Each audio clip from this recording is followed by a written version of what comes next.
I'd like to talk a little about Franz Ferdinand himself. So here's a very brief bio. He was born in 1863, one of Austria's 70 archdukes. It wasn't called Austria-Hungary yet. Now, he became very wealthy just before he reached his teens. When his cousin died, he was chosen to inherit a vast estate. Another death in 1889 changed his destiny enormously. The suicide of his cousin, Crown Prince Rudolf. This left Ferdinand's father heir to the throne of Austria-Hungary, but he immediately renounced his position, leaving Franz Ferdinand next in line to rule the empire. He was still in this position when he died, by which time Emperor Franz Joseph was 84 years old, and Ferdinand was 50. Now, if you read pretty much any bio, long or short, on Franz Ferdinand, you'll discover that not a whole lot of people actually liked him. Well, except his wife, the Duchess Sophia. She was a Bohemian aristocrat, but without actual royal blood, so the imperial house made certain that neither Sophia nor any of her children could ever inherit the throne. This also meant they weren't much accepted by the Austrian aristocracy, in spite of his position as the next emperor, and a lot of people went out of their way to treat the Archduke and Duchess like crap. One other thing that every bio is sure to mention is Ferdinand's passion for hunting. He apparently recorded over 250,000 creatures killed in his 50 years on Earth. Now, I suppose that's really neither here nor there, but what is here and there are Franz Ferdinand's beliefs. He was very conservative, and let's just call it unenlightened to be polite. He hated the Hungarians. He thought the Slavs were less than human, and he actually referred to Serbs as pigs. He was also very strongly Catholic, which carried with it the anti-Jewish, anti-Jesuit baggage of the times. He did love his wife, though, with a great passion, and the preservation of the Austrian Empire. That is something we'll come back to in a few minutes. Before that, let's meet an assassin, Gavrilo Princip. Princip was a member of the Young Bosnians, one of several violent secret societies in the Balkans, and one who decided to kill Franz Ferdinand when he announced his June visit to Bosnia, March 1914. Okay, so in May, Princip and two associates went to Belgrade, Serbia, where they were provided with 4 pistols and 6 bombs by the Black Hand, and Princip had some shooting practice in a city park. Now, that's not especially relevant. I just thought I'd like to point out that people had shooting practice in city parks back then. So, at the end of May, Princip and company took an 8-day journey to Sarajevo, planning to kill the Archduke. It's important to note here that the Austrian authorities and the Archduke himself were aware of the danger of some sort of murder attempt, since these sort of things were pretty commonplace in the empire, and especially the Balkans.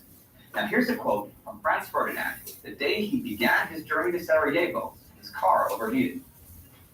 Our journey starts with an extremely promising omen.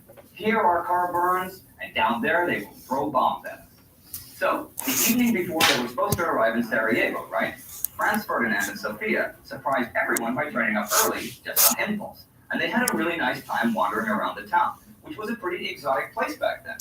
And later that evening came one of the great foreshadowing moments of all time.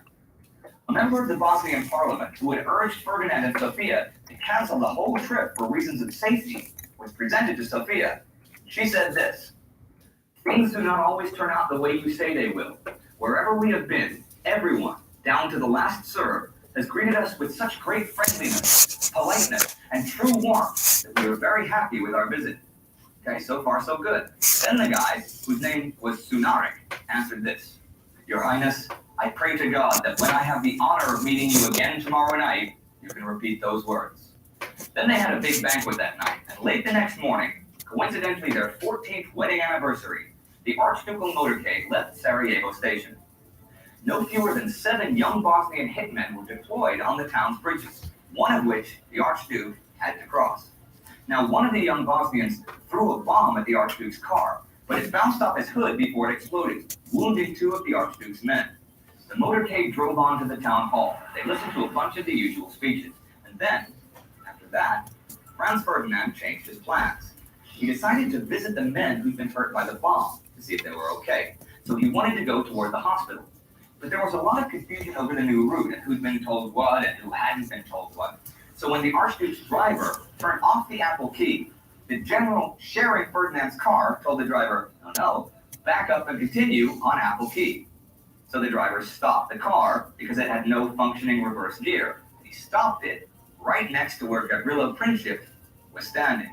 So Princip raised his pistol and fired twice from a distance of only a few feet away. Sophie died instantly, and Franz Ferdinand's last words were, "Sophie, Sophie, don't die. Stay alive for our children." Is that a G-string? G-string part has nothing to do with it. G-string. It would have been so much better. G-string. It would have been so much better. That really alters the mood. Yeah. Couple died on their anniversary. Franz Ferdinand died shortly after. Now, it's pretty amazing when you think about it that this whole enterprise could have possibly succeeded. I mean, it was so incredibly amateurish. And had the Austrian authorities taken any precautions whatsoever, well, I mean, think about it. There are loads of people who think the Black Hand had more to do with it, but you'd think they'd plan a little better, or heck, plan at all. Anyhow, here were the immediate results. Word of the assassination spread instantly throughout Europe. In Bosnia, by the end of July, more than 5,000 Serbs had been jailed, many of whom were later hanged when the war broke out. Princip was put in prison, being 27 days too young to receive the death penalty under Austrian law. Now, there were one or two European leaders who were seriously worried about the political consequences of the act, but most of Europe reacted by thinking it was more of the same. The usual Balkan business, another Balkan killing. There was very little mourning, even in Vienna, for the unloved Franz Ferdinand, and his funeral service only lasted 15 minutes. But there was one thing that became apparent only years later. You see, Princip, or the Serbs, or the Black Hand, or whoever you like to say was behind the killing, really, really, really got the wrong guy. Franz Ferdinand, for all his talk about Serbs being pigs, or Russian autocracy being a good model for the future, for all his backward and outdated beliefs, had strong opinions on two very important things. One, in contrast to most of the empire, he was absolutely against any war with Russia and stated repeatedly that he would do anything in his power to prevent it. And two, since he put the empire above his personal beliefs, and to make the empire work once again, he was sympathetic to the idea of making the bipartite state of Austria-Hungary into a tripartite state of Austria-Hungary, and a union of the Slavic peoples as the third part of the empire. So when the Serb killed Franz Ferdinand, it was a killing that was not only against Serbian interests, but since the Austrian Empire used the killing as a justification to invade Serbia, even if it meant war with Russia, Princip killed the one and only person in the empire who was determined and able to prevent that war. Friend. Alrighty. Pretty good. Not with G-string though. Guy's so cool, he got an entire country named after him. Okay. So, what we're going to deal with now is just the July crisis, if you will. Oh no, not going to work. Come on. No. I bought batteries the other day from Big Tig just for this. Giant tiger. I call it Big Tig. I'm really cool. Big Tig. Alrighty. Anyway, just pay attention again. You don't need to be writing all this stuff down. Just know that there's going to be a brief task after this. Very, very brief. Okay, nothing too major. So what happens here? 28th, as I'm sure you've seen. Let's not throw that yellow thing that was stuck on the ceiling earlier. That's weird. 28th, they are assassinated. The next day, Austria-Hungary goes on the record to blame Serbia. Okay, because of the Black Hand connection, Black Hand is not shying away from the fact that it's a Serbian-based terrorist organization. That is when and how Austria-Hungary pins the blame entirely on that nation. Yes. That contest, people, I sent you a few messages for you. Just take a look at when you get a chance, okay? Thank you. Alrighty. In the next little bit, what happens is the ball essentially gets rolling. It's think of it like, I don't know, dominoes. You think about this like a snowball getting rolled down a hill and you know, rising in size and getting a lot more dangerous or whatnot.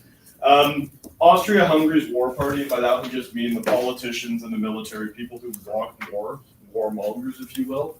These are individuals who start saying, yeah, we need to declare war, we need to mobilize, let's actually get ready because there's going to be no turning back. Okay? Germany is approached by Austria-Hungary, and Austria-Hungary says, listen, I'm sure you heard, you know, pretty upset with Serbia. Do you still have our back on this one? And Germany at this point, you know, it makes it very clear that yes, they are going to, you know, remain allies. they are offered a blank check, okay, and the what this refers to is just Germany essentially says, what you do and how this moves forward, you will be, our allies. So this then bolsters Austro-Hungarian confidence, and they feel like they can, and they do, become boorish about it. They realize that if they, back Serbia into a corner and then invade, at least Germany does have it back. And Germany goes on the record and tells them, yeah, we're going to uphold our obligations to the alliance. Okay? Austria-Hungary sends troops to the Serbian frontier, so just in the kind of hinterlands, they don't actually invade yet, but they make it known that, hey, we're ready to go, our troops are mobilized. If and when war breaks out, we're nearby. Shortly after that, this is when the ultimatum is set. Okay, so not quite a month, but a few weeks after the assassination, this is when Austria-Hungary sends Serbia the ultimatum.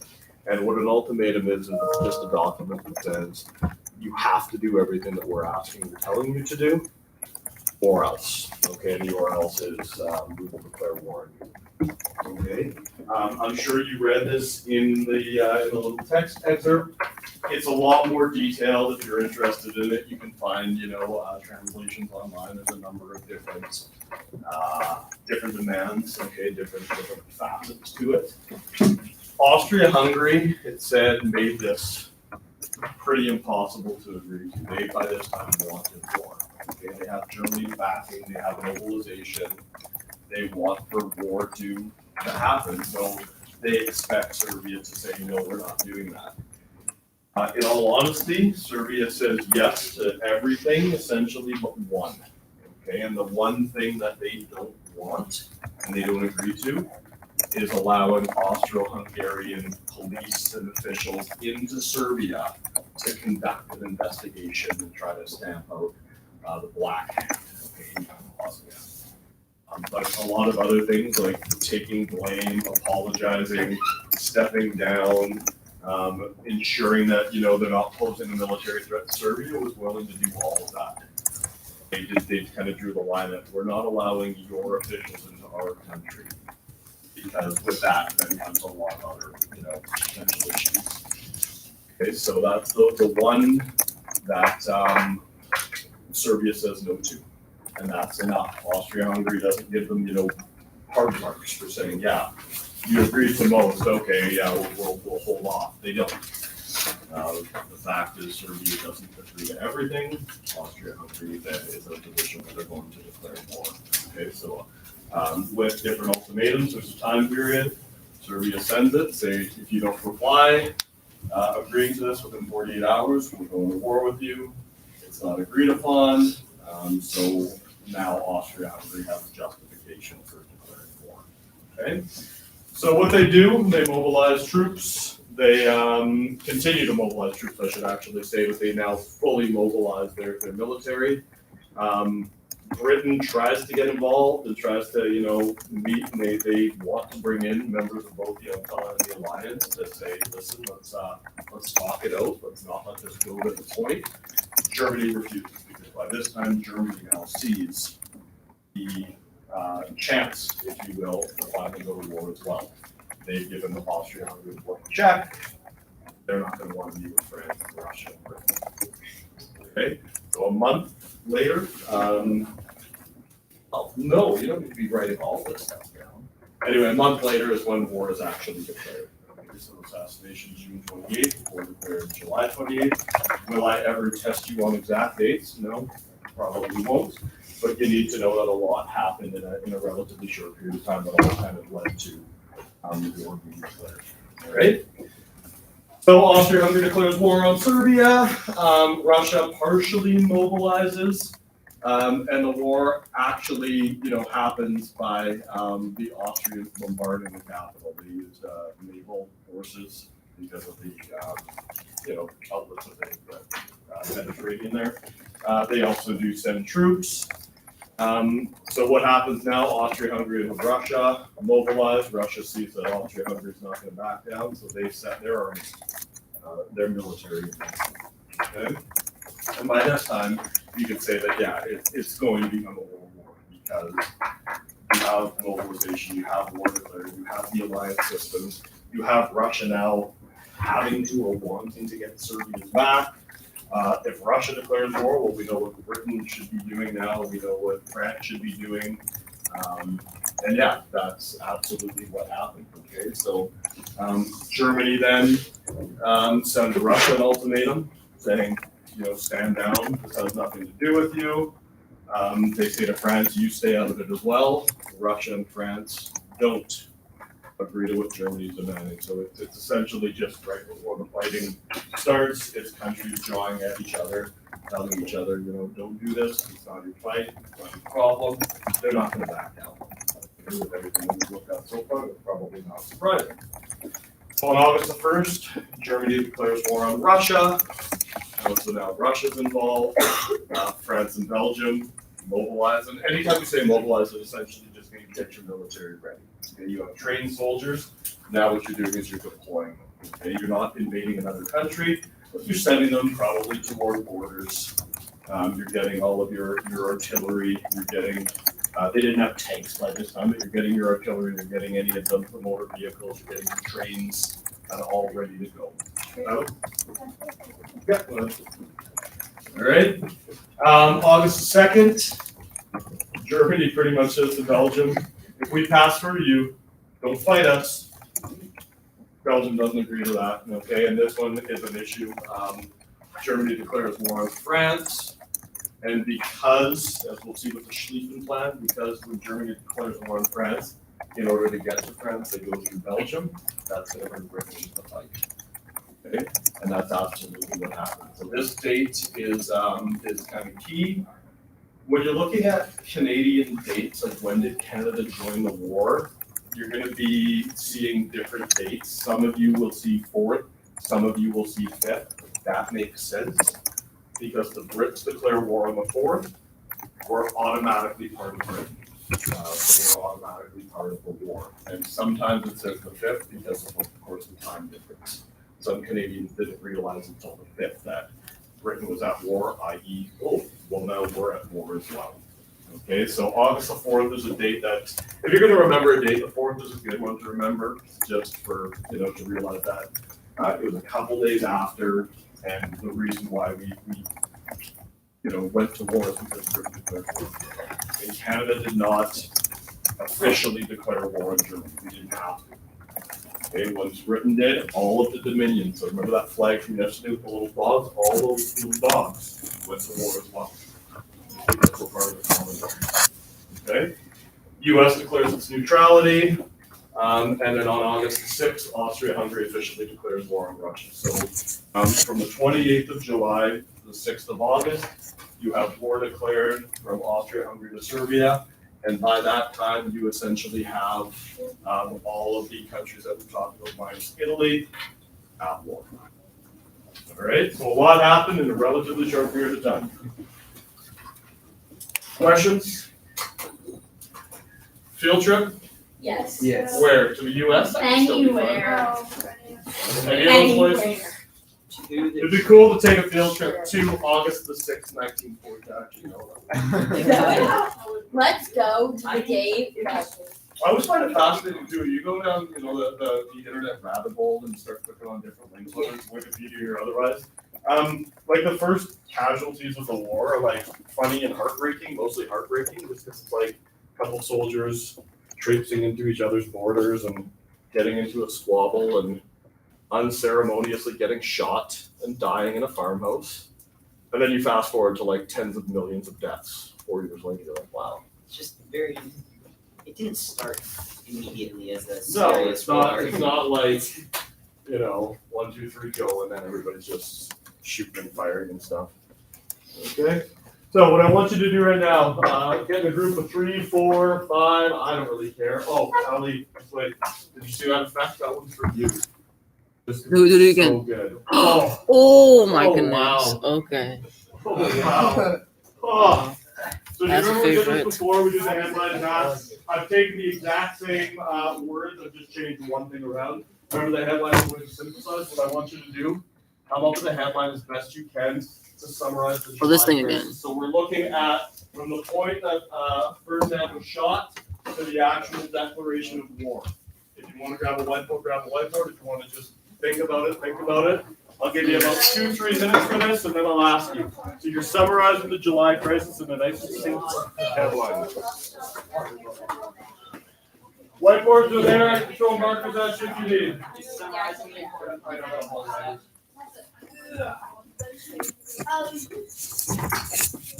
I am shocked how long that took.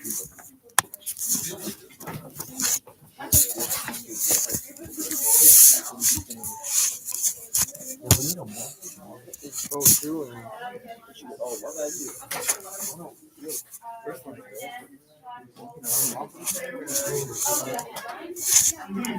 hey, come on.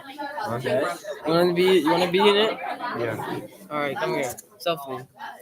Hi everyone. Let's go. So this guy literally played Fortnite before. I did. Still? How many Oh years? shit, is that Josh's work? Wait, turn it around, turn it around, turn it around.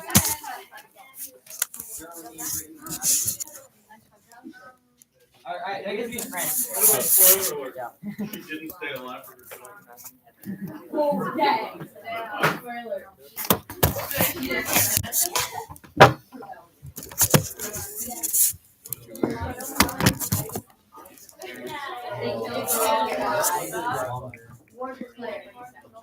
Alliances.